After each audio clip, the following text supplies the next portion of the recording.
Sel merupakan unit terkecil dari makhluk hidup. Kenapa demikian? Karena makhluk hidup atau individu tersusun atas sistem organ. Sistem organ tersusun atas organ. Organ tersusun atas jaringan, dan jaringan tersusun atas kumpulan-kumpulan sel. Sel juga diartikan sebagai unit struktural dan fungsional penyusun makhluk hidup. Artinya, semua makhluk hidup terdiri dari sel. Karenanya, sel disebut unit struktural kehidupan. Sedangkan, sel diartikan sebagai unit fungsional kehidupan karena sel mampu menjalankan semua fungsi kehidupan seperti nutrisi, ekskresi, respirasi, dan lain-lain.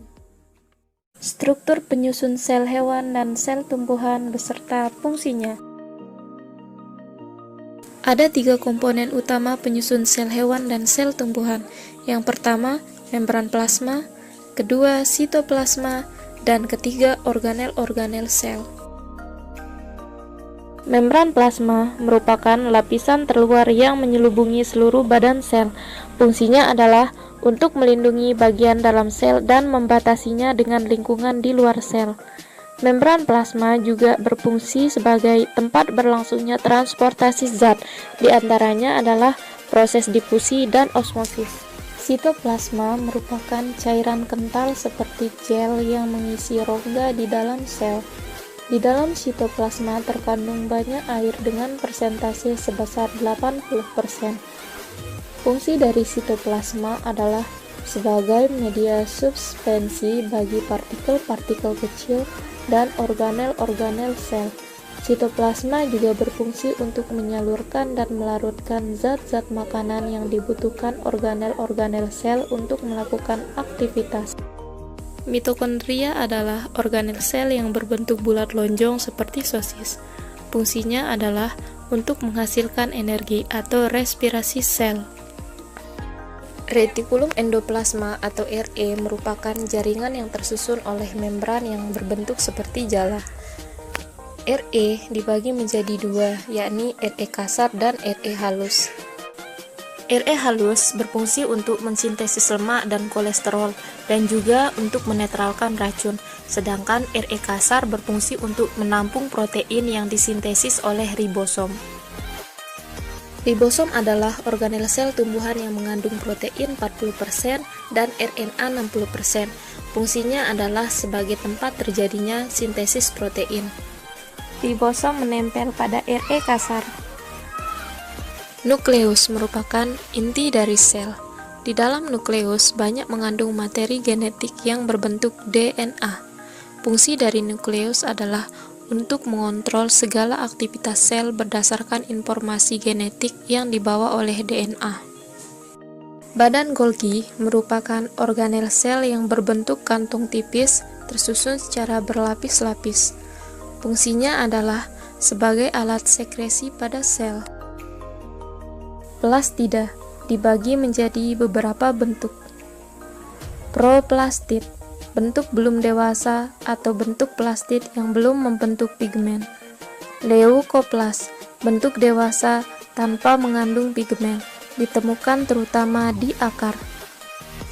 Kloroplas, bentuk aktif yang mengandung pigmen klorofil, ditemukan pada daun, bunga, dan bagian-bagian berwarna hijau lainnya. Kromoplas, bentuk aktif yang mengandung pigmen karotin, ditemukan terutama pada bunga dan bagian lain berwarna jingga. Amiloplas, bentuk semi-aktif yang mengandung butir-butir tepung, ditemukan pada bagian tumbuhan yang menyimpan cadangan energi dalam bentuk tepung, seperti akar, rimpang, batang, dan biji. Elaioplas, bentuk semi-aktif yang mengandung tetes-tetes minyak atau lemak pada beberapa jaringan penyimpan lemak seperti endospermium pada biji. Etioplas, bentuk semi-aktif yang merupakan bentuk adaptasi kloroplas terhadap lingkungan kurang cahaya. Etioplas dapat segera aktif dengan membentuk klorofil hanya dalam beberapa jam, begitu mendapat cukup pencahayaan. Vakuola berbentuk seperti karung yang di dalamnya terdapat cairan yang mengandung senyawa organik dan anorganik. Vakuola memiliki lapisan membran yang disebut sebagai tonoplas. Fungsi vakuola adalah sebagai tempat menyimpan zat-zat makanan seperti protein dan zat gula. Dinding sel. Dinding sel hanya terdapat pada sel tumbuhan, bersifat kaku dan berfungsi melindungi sel serta mempertahankan bentuk sel. Sentriol merupakan bagian dari sentrosom. Sentriol akan berubah menjadi sentrosom pada saat suatu sel akan membelah, dan perubahan tersebut ditandai dengan adanya pembentukan sentriol yang saling berpasangan. Sentriol berperan dalam pembelahan sel. Peroksisom merupakan organel yang menyerupai kantong berbentuk agak bulat, mengandung butiran kristal, dan diselubungi membran tunggal. Fungsinya adalah untuk menghasilkan enzim oksidase dan katalase, memecah asam lemak menjadi molekul kecil sebagai bahan bakar untuk respirasi sel. Di dalam sel hati, peroksisom menetralisasi racun alkohol dan senyawa berbahaya lainnya. Glioksisom adalah sejenis peroksisom yang ditemukan pada jaringan penyimpan lemak dari biji tumbuhan. Fungsinya adalah untuk menghasilkan enzim yang dapat mengubah asam lemak menjadi gula yang akan digunakan sebagai sumber energi pada saat biji sedang berkecambah. Sitoskeleton merupakan kerangka sel yang kuat dan lentur berupa jalinan serabut yang tersebar di seluruh sitoplasma.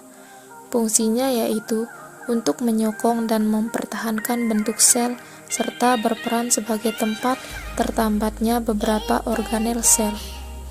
Lisosom merupakan struktur agak bulat yang dibatasi membran tunggal, memiliki ukuran diameter 1,5 mikron.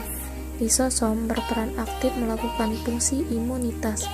Lisosom berisi enzim-enzim hidrolitik untuk memecah polisakarida, lipid, fosfolipid, dan protein.